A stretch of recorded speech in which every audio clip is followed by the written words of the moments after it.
चुनाव से पहले आया एग्जिट पोल, गुस्से से लाल हुए पीएम मोदी। मंच पर ही पीएम खो रहे हैं आपा, छूटता दिख रहा है सत्ता का साथ। विपक्ष ने सरकार गठबंधन को लेकर शुरू की तैयारियां। लोकसभा चुनाव में 6 चरण की वोटिंग हो चुकी है और जो रुझान सामने आ रहे हैं उसने बीजेपी कैंप में संकट का अलार्म बजा दिया है। दावा अब यहां तक किया जा रहा है कि बीजेपी के कई नेता अब विदेश भागने की तैयारी कर रहे हैं, क्योंकि उन्हें इंडिया गठबंधन की सरकार बनने पर अपनी गिरफ्तारी का डर दिखाई दे रहा है। दावा हो रहा है कि जिस तरह से जेडीएस सांसद प्रज्वल रेवन्ना गिरफ्तारी से बचने के लिए विदेश भागे हैं, उसी तरह से घोटालों में फंसे बीजेपी के नेता भी विदेश भाग सकते हैं। इस बीच बीजेपी की तरफ से विपक्ष पर दबाव बनाने का खेल भी हो रहा है। पीएम मोदी मद से ही धमकी दे रहे हैं। वैसे विपक्ष के नेताओं के खिलाफ उनकी जुबान इस बार कुछ ज्यादा ही तीखी हो चुकी है, लेकिन अब इसमें धमकी वाला अंदाज भी आ गया है। चेहरे पर गुस्सा साफ साफ दिखाई दे रहा है। आमतौर पर किसी नेता को गुस्सा तभी आता है जब स्थितियां उसके हाथ से निकलती हुई दिखाई देती हैं, और इस समय बीजेपी के हाथ से चुनाव निकलता हुआ दिखाई दे रहा है, तो पीएम मोदी को गुस्सा आ रहा है और इस गुस्से में उनकी भाषा का स्तर भी गिरता ही जा रहा है। कांग्रेस महासचिव प्रियंका गांधी ने तो पीएम की भाषा को लेकर यहां तक कह दिया कि वो भारत के पीएम हैं, इसलिए उन्हें अपनी भाषा की मर्यादा को समझना चाहिए। तो दूसरी तरफ पीएम मोदी पर विपक्षी दल के नेताओं के बयानों का कोई असर नहीं पड़ रहा है, बल्कि अब तो वो विपक्षी नेताओं को सीधे सीधे धमकी तक देने लगे हैं। बिहार में तो उन्होंने दावा कर दिया कि लोकसभा चुनावों के बाद विपक्षी दलों के कई नेता जेल में होंगे। तेजस्वी यादव, अरविंद केजरीवाल और गांधी परिवार पर तो पीएम मोदी खासे हमलावर दिखाई दे रहे हैं।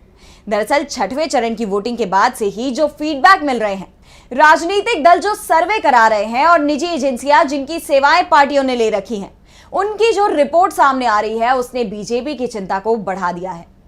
चुनाव के ऐलान के समय जहां बीजेपी के पक्ष में दावे किए जा रहे थे, वहीं पहले दौर की वोटिंग के साथ ही पूरा खेल पलट गया।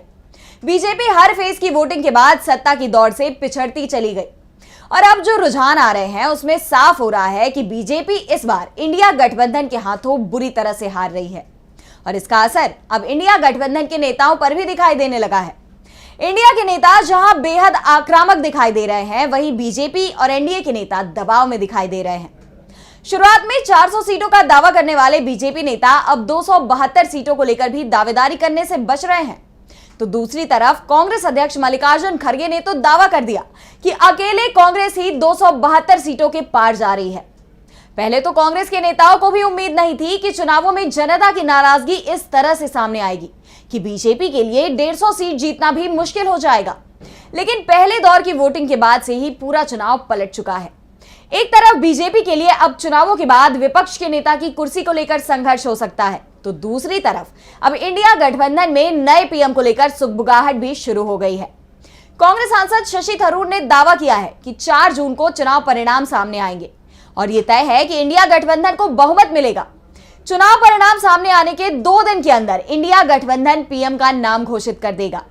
वैसे पीएम के चेहरे पर भी लगभग सहमति बन गई है, लेकिन कांग्रेस अभी वक्त का इंतजार कर रही है। दरअसल वोटिंग के बाद जो रुझान टीवी चैनलों की भाषा में जिसे एग्जिट पोल कहा जाता है, उसने कांग्रेस को उत्साह से भर दिया है। इंडिया गठबंधन के नेताओं को भी साफ दिख रहा है कि देश की जनता मोदी सरकार से नाराज है और वो मोदी सरकार को हटाने का मन बना चुकी है। दावा तो यहां तक किया जा रहा है कि वाराणसी सीट पर पीएम मोदी के लिए चुनाव जीतना आसान नहीं होने वाला। शनिवार को वाराणसी में प्रियंका गांधी और डिंपल यादव के रोड शो में जबरदस्त भीड़ उमड़ी थी। दावा तो यहां तक किया जा रहा है कि 13 मई को पीएम मोदी के रोड शो की तुलना में 25 मई को प्रियंका और डिंपल के रोड शो में भीड़ ज्यादा दिखाई दी।